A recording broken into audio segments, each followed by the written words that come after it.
almost 10 years ago, a couple things happened, okay? The Holy Trinity was, of course, released, the LaFerrari, the Porsche 918, and the McLaren P1, and what that did was it marked the beginning of the turbo hybrid supercar era, which 10 years later now we see is being enacted in full force, full on the hybrid NUM supercars, okay? But what also happened in 2012 was the release of this beautiful, God, one of my favorite Ferraris, modern Ferraris that I can think of. The Ferrari F12, 6.3 liter naturally aspirated V12 under the hood.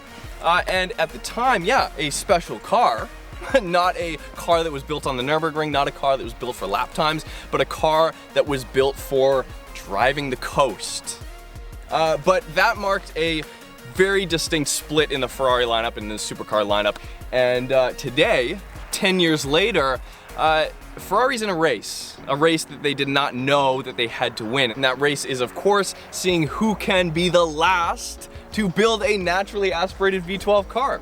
What do we have? We have the Aventador and we have the A12 Superfast, but let's jump in the F12 today and see not only what this car means like today, but what it will become in 10 years, because those are two very different things. This car is appreciated now for what it is, but it's going to be appreciated a lot more, I feel like, once we actually begin to see the hybrid supercar era cars continuously just becoming more and more boring and predictable, let's say. So let's jump in, let's fire it up.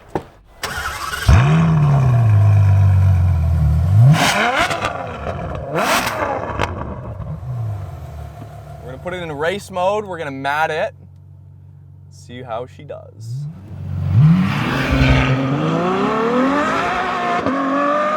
Wheel spin, 8,500 RPM. Ah, yeah. There is nothing like that sound.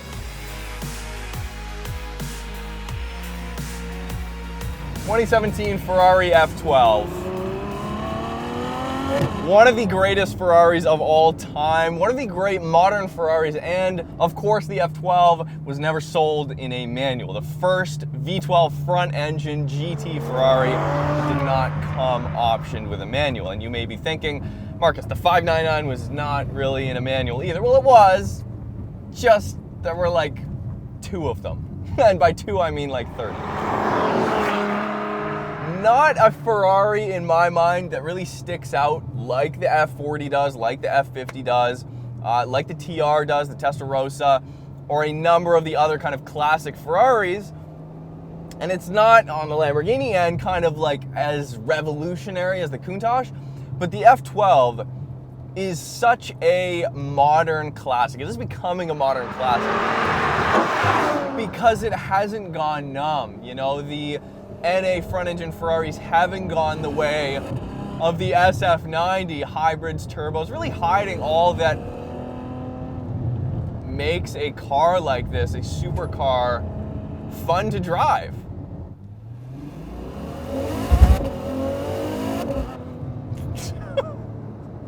There is nothing that can describe the amount of force that's being put on those rear tires. They are hanging on for dear life.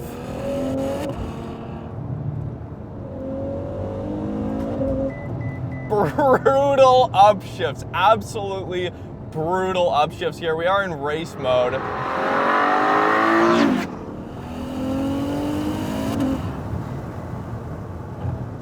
Where are there roads big enough?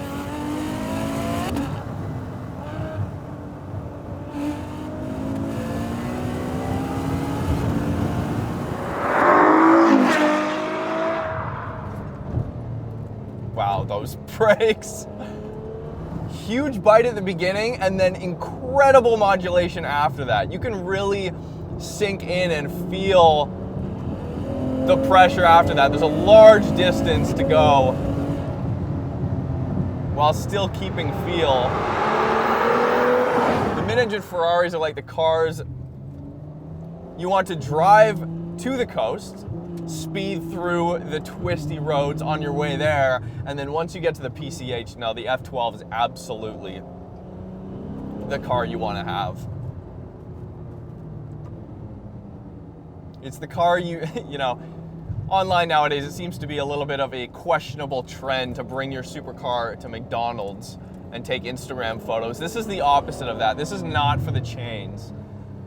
This is for the mom and pop stores, especially in this color. This is a beautiful ivory cream color that the owner has spec'd here. Avorio, I believe is what it's called. I'm absolutely not gonna do my best Italian accent for you guys right now. The grip is ridiculous. Steering's incredibly light.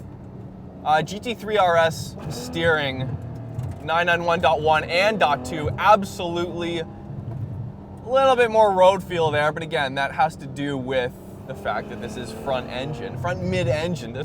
Pop the hood on this, 6.3 liter V12 is right back against the firewall.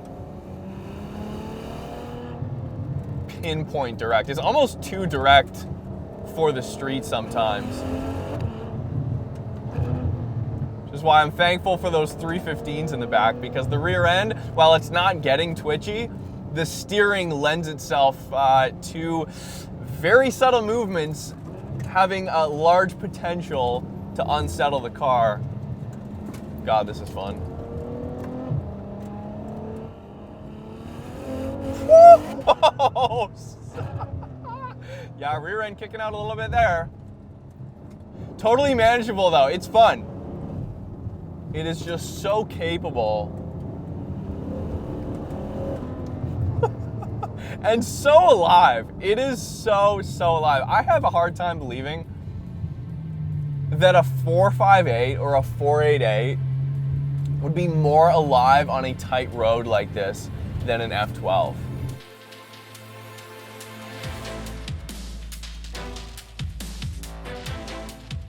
The F12 is not going to become nobody's gonna singerify an F12. It's got a modern interior here. The materials are not something that I'd want to tear apart at all. There's wonderful, I mean, this one's been spec'd out by the owner, David. Thank you for letting me drive your car for the day.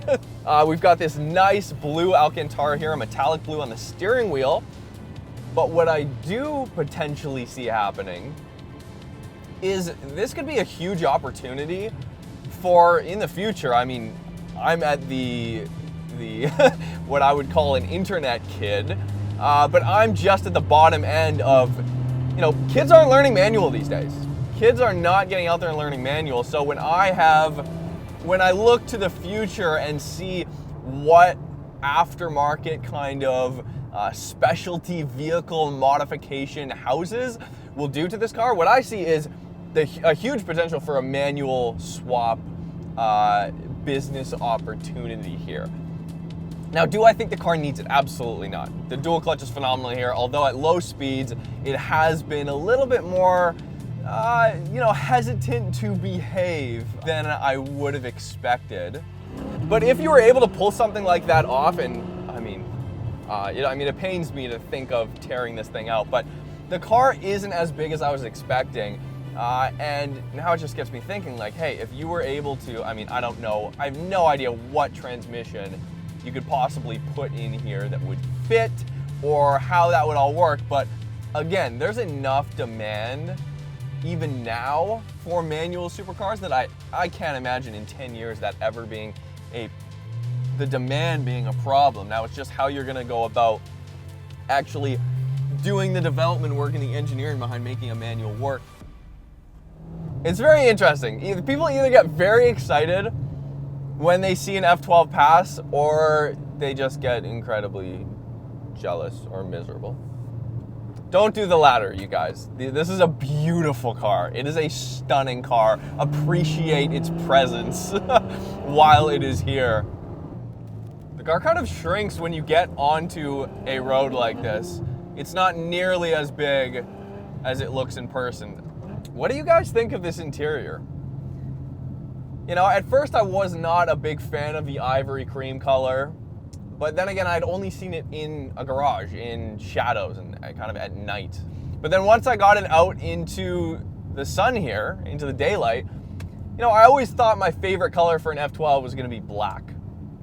But then now, you know, and I think that's still the case, but this color really makes the curves of the car pop, and the shadows and little divots and the cool flying buttresses on the front there and on the rear. It's a subtle color. This is not a valet Ferrari, really. I'd be totally okay with just parking out back.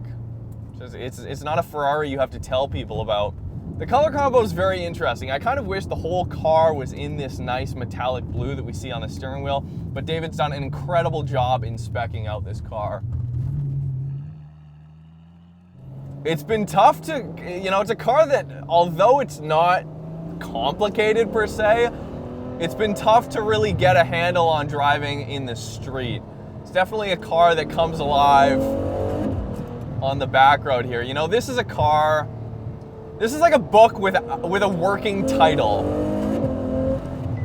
You could call this whatever you really want to right now. It's not something that you can really quantify and put into words like the mid-engine Ferraris or mid-engine supercars in general. There are so many manufacturers putting out supercars now that there's a struggle there. There's very small nuances that have to be switched and innovated on and personalized to the brand to make them stand out in a modern market. Cars like the F8 and the SF90. Not to say, I have not driven those cars, but not to say those are boring cars, but they're track oriented. They're meant to push the brand forward in such a way to compete with the other brands. The F12 is not a competitor car. I mean, the amount of road that is required to actually hit that 8,500 RPM red line is so far beyond what you really see on the street. But again, it's a bit of a tricky situation because it's not necessarily built for the ultimate amount of downforce or the ultimate amount of grip. In fact, it kind of rewards a little bit of slip. It rewards the asshole driver. It rewards a little bit of a maniac kind of style to it. And it just has so much personality.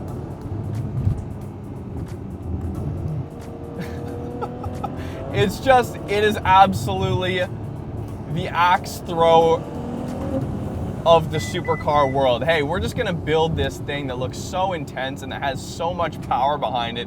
And we're just gonna chuck it. If we hit bullseye, we hit bullseye.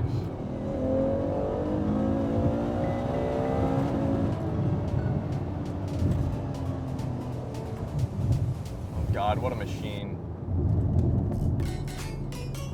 Thanks guys for watching. Thank you so much. This has been a day. I never thought in a million years I'd be behind the wheel of a Ferrari F12, but here we are, one of the greatest looking modern Ferraris, one of the most menacing